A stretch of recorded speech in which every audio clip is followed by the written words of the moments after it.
Kasabay ng pagdiriwang ng International Women's Month, 3 Filipina lawn bowlers ang nakasungkit ng gintong medalya sa 15th Asian Lawn Bowls Championship na ginaganap sa Chonburi, Thailand. Yan ang ulat ni Daryl Oclares.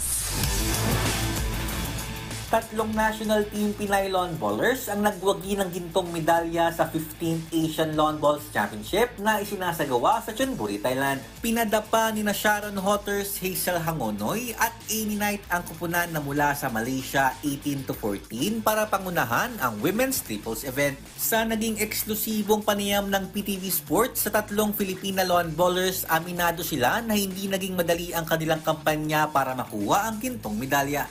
Pero teamwork at lakas ng loob ang naging sandata nila para magtagumpay. Ang ginawa po namin tatlo, tiwala lang po kami sa sarili namin sa isa't isa. So, yung isa, pag hindi nakakalagay ng good ball, yung isa, tinatry talaga namin. So, it works very well sa namin, sa team namin tatlo.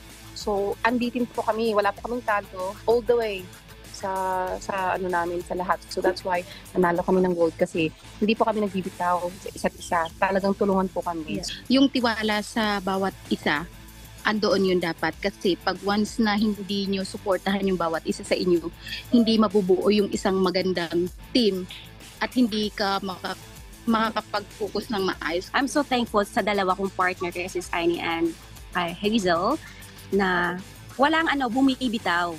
Walang laban hanggang dulo. So, at the end of the day, it was a good result. Nagpaabot din ng pasalamat ng mga Pinay bowlers sa lahat ng mga nagbigay suporta para makalahok sila sa Asian Lawn Bowl Championships. Pangako nila na gagawin nila ang kanilang buong husay upang patuloy na makapagbigay karangalan sa ating bansa.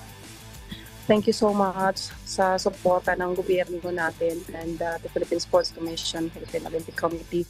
And na-assure po namin tayo sa sarili namin at saka sa gobyerno. We are really working very hard and giving everything we have so we don't come home empty-handed. Daryl Oclares para sa Pambansang TV sa Bagong Pilipinas.